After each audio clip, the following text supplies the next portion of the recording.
Imagine walking on air 1,340 feet above the streets of New York City. You gaze down and see the city bustling, hear the silence of the wind softening, the sound of screaming sirens, and you feel the wind pushing and pulling as it whips through the buildings. For a moment, you are absolutely free, fearless, alone, happy. The man who walked between the towers is an amazing true story of Philippe Petit, who walked on a high wire between the World Trade Center's twin towers just after they were constructed. Mordicai Gerstein wrote and illustrated this phenomenal account of bravery and, as some would say, utter insanity. Once there were two towers side by side.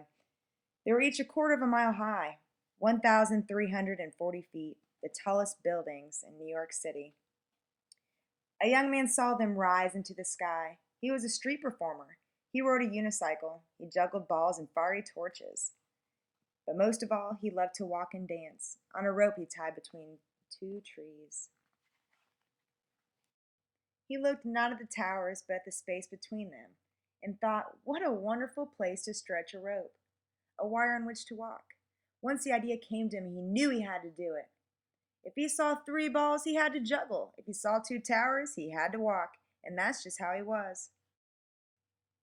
Hadn't he danced on a wire between the steeples of Notre Dame's cathedral above his amazed home city, Paris? Why not here, between these towers? Of course he knew that, as in Paris, the police and the owners of the towers would never allow it. You must be crazy, they would say.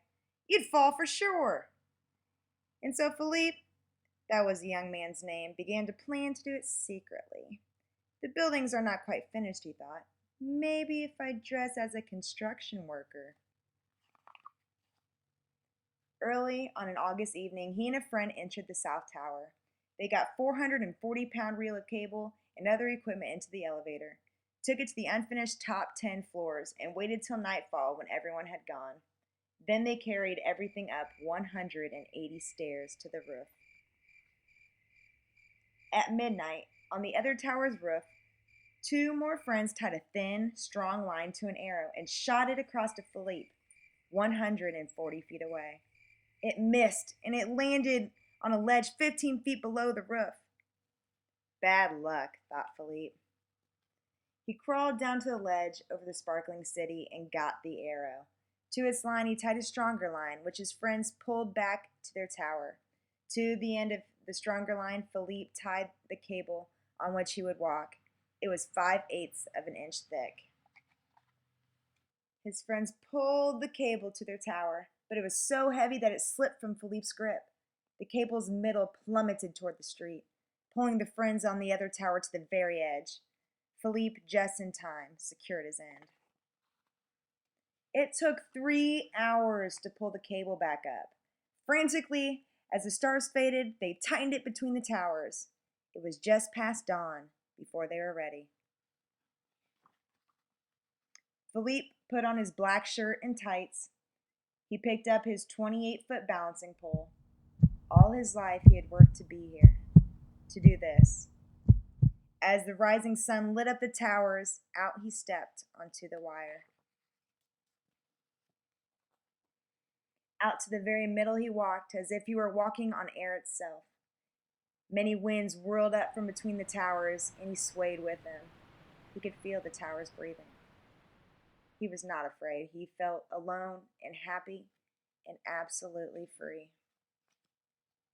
A woman coming from the subway might have been the first to see him. Look! Someone's walking on the wire between the towers! Everyone stopped and looked up. They gasped.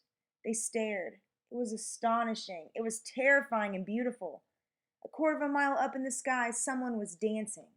The police saw it too.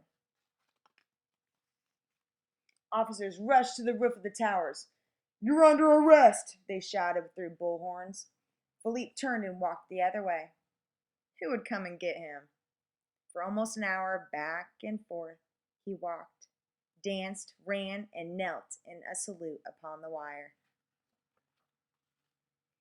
He even lay down to rest. The city and harbor spread beneath him. The sky surrounded him. Seagulls flew over and under.